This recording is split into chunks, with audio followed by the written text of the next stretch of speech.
Hello. Hello.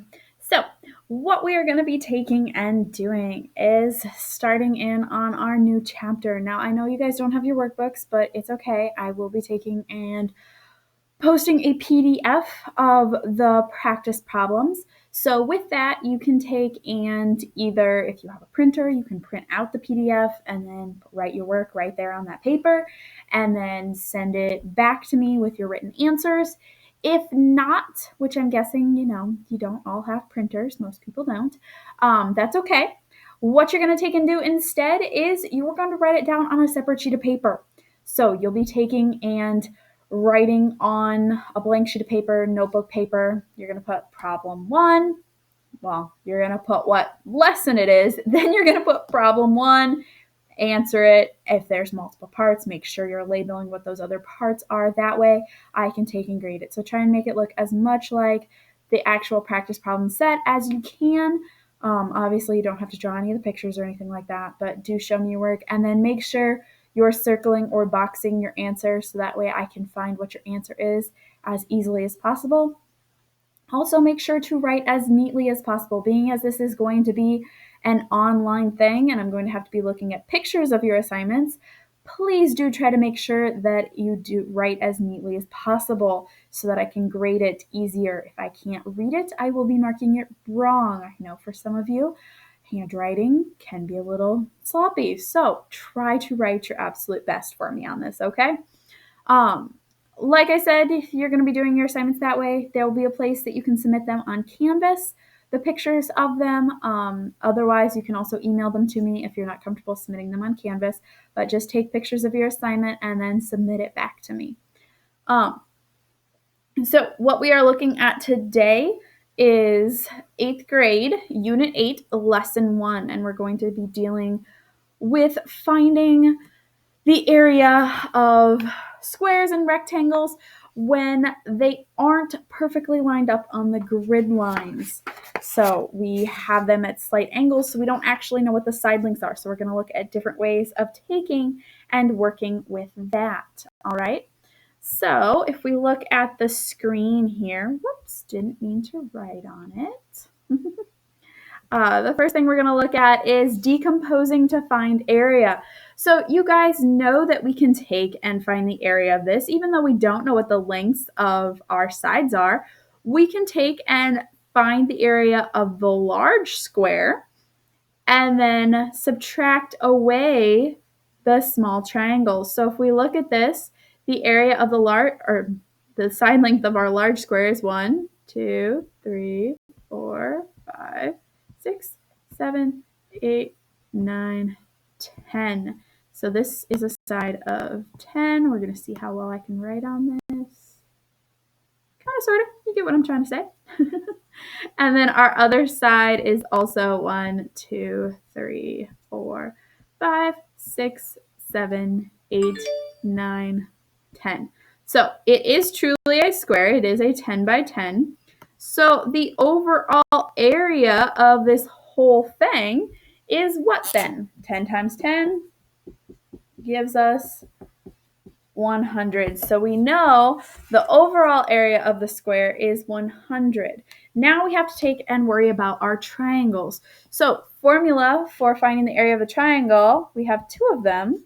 We can say area equals 1/2 base times height, or area equals base times height divided by 2.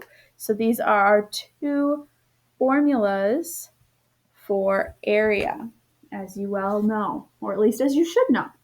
So there are 2 formulas. So looking at our triangles here, all 4 of these triangles should be the exact same thing. So going back to looking at those, we notice that they have a side length of 1, 2, 3, 4, 5, 6, 7, 8, 9, and a base of 1. So we've got a 9 and a 1 here. So that means in terms of the area, we're going to plug it into our formula. Area equals 9 times 1 all over 2. 9 times 1 is just 9. So we have 9 over 2, or 4.5. So with that being said, all of those triangles are the exact same because we're dealing with a square. The square's tipped at the same angle, so all 4 of those triangles are a 4.5 for our area. Let me help if you can see it. So we're going to take that 4.5 and we're going to multiply it by 4 to find out what the area of all of those small triangles are. 5 times 4, 20, 16, 17, 18.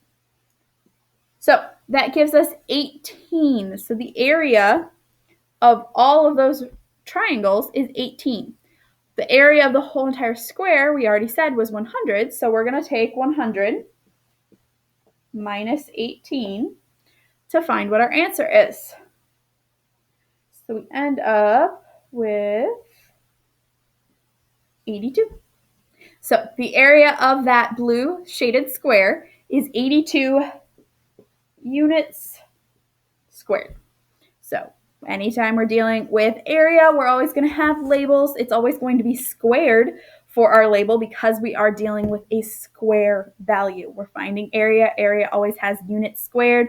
Or if it gives us what the side links are, then it'll be unit feet squared or inches squared, centimeters squared, things like that. Okay? All right. The next one we're going to look at is this lovely one right here. So very similar, but we have much larger triangles that are being cut out of this.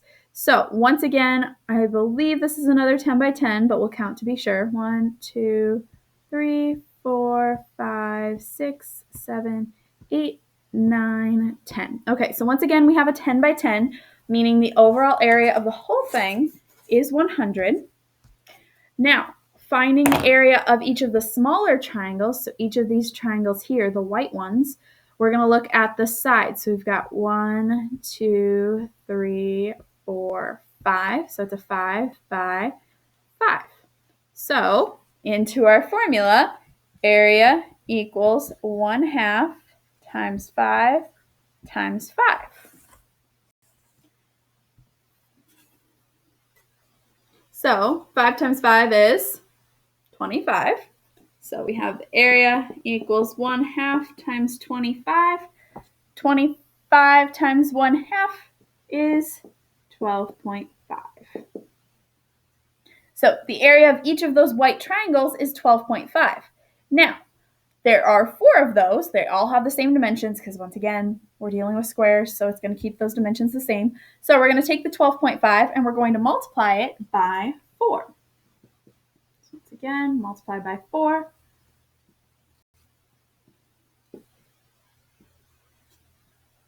So we end up with 50. Now, remember, the original square around the whole entire thing was a 10 by 10. So that means we had an area of 100. And we're subtracting away this area of 50 for all our triangles. So we're going to end up with an area of 50 units squared. So our blue square is only 50 units squared. Questions? Hopefully not. So it's all about counting and taking and decomposing. So breaking apart this figure so that we can actually solve for it. Okay? All right. So the next thing we're looking at here, give me a second. We've got one more. This time it's not on a grid.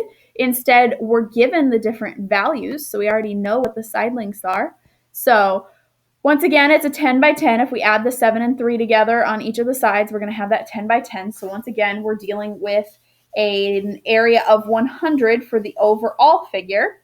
And so then now for our smaller triangles, we have 7 and 3 for each of the dimensions. So once again, area equals 7 times 3 divided by 2, or 1/2 times 7 times 3. Either one of those methods will work perfectly fine for this. So we take 7 times 3, we get 21 over 2. 21 divided by 2 is 10.5. So the area of each of our triangles is 10.5. So now, once again, we're multiplying it by 4 because we have those 4 triangles. So we get 20. So we end up with 42 for oops, sorry, can't see that. We end up with 42 for what the area of all 4 of the triangles are. And once again, like we said, it's 100 for the area of the whole entire square. So 100 minus our 42 is going to give us a 58 units squared. Once again, it still hasn't given us what the unit of measure is, so we just say units squared for our area. So this is all about decomposing, breaking apart what we're given into things that we can actually solve for, because we don't know what the lengths of the actual blue or blue squares are. We can't solve for that. So we decompose what we do have to be able to solve for our area. Okay? All right. Next. So here we are estimating lengths from areas. So we've got our 3 different squares. We've got square A, square B, and square C. So for number 1, what is the side length of square A? What's its area? So if we look at square A, we've got a side length of 1, 2, 3, 4, 5. So its side length is 5. Hopefully I can write this. There we go. And so its area, well, 5 times 5 is 25. So the area of square A is 25. Now, what's the side length of square C? 1, 2, 3, 4, 5, 6. So this one's bigger, which we should be able to tell. It's 6. So its area, 6 times 6 is 36. Excellent. Now, on each of our areas, we should have units squared, but being as I am trying to write this all by hand on the computer, it's a little complicated. So I don't have my units squared on there, but we should have units squared. So for number 3, we need to figure out what the area of square B is and what its side length is. Well, we can use tracing paper to do this. Now, obviously, because we're doing it all on the computer, tracing paper is going to be a little complicated. But we know how to decompose and alter these things to figure out what this should actually be. So if we made a square that went around this, we're going to pretend my lines are nice and straight and not all curvy like they are. Don't mind my very, very curvy lines. Drawing our square. We can now do exactly what we've done before and solve. So we have a 1, 2, 3 by 1, 2, 3, 4. Now notice, they aren't perfectly dimensioned here. So this is a 3 by 4. Over here, this side is 4 and 3. So we have 4 and 3 for all of our different measurements. It's just they aren't all 5 or all 6 or anything like that. So if we do our area formula, as we know so well, area equals 1/2 times base times height. So area equals 1/2 times 3 times 4. 3 times 4 is 12. And then 1/2 of 12 will give us 6. Now, once again, there are 4 triangles. So 6 times 4 equals our 24. Now, if we go back and think about how big the original square is, if we have 3 and 4, that means it's a 7 by 7. So 7 times 7 is 49. So we're going to take 49 and subtract 24 from it. So we end up with 25. So the square B is the exact same area as square A, which means what about its sides? Do we know its length? Of course we do. It's 5. The only way we can get an area of 25 is by multiplying 5 and 5 together, because the squares, our sides all have to be the same. So for the answer for 3, it'll be 5 and 25. Once again, there should be units squared, but obviously that's a little hard to type out on here. So now we're going to move and look at 3 more squares. So we want to find the areas of square D, E, and F, and which of these squares must have a side length that's greater than 5 but less than 6. So with these, we've got a lot of figuring out to do. So once again, None of these are exactly on the grid line, so we're going to have to take and decompose for each of these. So if we look, we have, oops, this triangle here on D, which has a length of 1, 2, 3, 4, and a base of 2. So we have 4 times 2, which is 8. Area equals 1/2 times 8. 1/2 times 8 is 4. So the area of each of our triangles that would be formed around here is going to be 4. So this is 4, this is 4, 4, and 4, without me drawing out all those triangles. So we've got 4 of them. 4 times 4 is going to give us 16. So each of those together gives us the 16. Ah, strange 6. So now looking at the full length here, well, we've got 4 and 2 more. So that's a 6 by 6. So 6 times 6 gives us 36. And now we take and subtract these two things. So 36 minus 16 will give us 20 units squared. Remember, area is always going to be a squared dimension. So for this one, if we think about side lengths that must be greater than 5 but less than 6, could the square D have side lengths greater than 5 but less than 6? Nope, they're going to be even smaller than 5 because 5 times 5 would give us 25, and 20 is less than that. All right, so we're going to move on to E next. So looking at finding what our triangle looks like here. Ooh, that's a messed up triangle. Hang on. So we've got a base of 2 and a height of 1, 2, 3, 4, 5. So 5 times 2 will give us 10. And then we have to divide that by 2. Oops. Divided by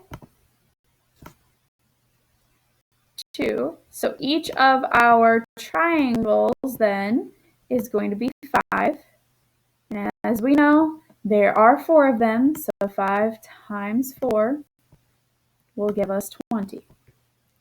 Now we have to worry about what the area of the whole square is. So the area around our original square E. So we have 5 by, or wait, sorry. 1, 2, 3, 4, 5, 6, 7. So it's a 7 by 7. So 7 times 7 is 49. So we've got 49 minus our 20, which is going to equal 29 units squared. So remember, always units squared when we're doing area. Now, if we take and think about this, we want to take and think about what its side lengths would be. We know it's more than 5, at least it should be, because 5 times 5 is 25, but less than 6, because 6 times 6 is our 36. So E is one of our squares, or one square, that has a side length that's greater than 5, but less than 6. All right, and for our last one, figuring out the lengths on F. So we've got a 1, 2, 3 by 1, 2, 3, 4, 5. So 3 times 5 gives us 15. 15 divided by 2 is 7.5. Once again, we have to multiply that by 4 because we always have those 4 triangles with our squares. So we have 7.5 times 4, which gives us 30. Sorry, hard to write on here. 30. So that's all our triangles. So in thinking back to the area around the whole square F, we have the 3 and let's see, 3, 4, 5, 6, 7, 8. So it's an 8 by 8, which means we have 64. So 64, sorry, this is really hard to write with, minus the 30 gives us 34. Now, if we think about this, does that mean that its side length is somewhere between 5 and 4? Yes, it is. Because if it were over 36, then we know it'd have to be more than 6. But because it's not over 36, we know it's going to be somewhere between that 5 and 4 because it's not 5 and 4, 5 and 6 because it's in between 25 and 36, which would be the squares of both 5 and 6. So that's how we know, whether or not it's in between those two values. Okay? So what you're going to be looking at is all decomposing with your squares and taking and finding the area of the square using that decomposition. So taking and making a square that's bigger than the one that you have, and then being able to find what the area is and comparing areas based on one is perfectly on the grid lines, one isn't on the grid lines, using that to help you through. Okay? So once again, make sure you're taking and asking questions if you don't get this or aren't sure how to take and do the assignment. So like I said, I know this is kind of difficult since you don't have your workbooks and you're used to having the workbooks for taking and going through these. By all means, if you have that printer, that's going to be probably the easiest way for you. But when in doubt, you can just take and look right at the assignment, write number 1, write your work, put your answer. Once again, make sure you circle or square or highlight your answer, something, and then take a picture and you can send it to me either via email or you can post it on our Canvas page. Now, one other thing, I didn't do it as early as I planned to in this video, but I am doing a keyword. So for every one of these videos, there's going to be a keyword. You will have to submit that keyword to me for credit. So that means it's a way for me to check to make sure you're watching the videos. So keep that in mind. Our keyword for today is decompose. So keyword is decompose. Since through all of this, what we've been doing is taking these squares and then decomposing them to find the areas. So most times our keyword is going to be something that we're actually taking and working with. So I will make sure to remind you numerous times throughout the video. So once again, our keyword is decompose. So make sure you'll see a place on Canvas for you to take and submit that answer to get some credit. So it is worth a grade. So don't forget to take and do that. If you have any questions, feel free to email me, message me somehow. I'll always try and check my email as frequently as possible to help you with anything you may need. All right, that's all for now.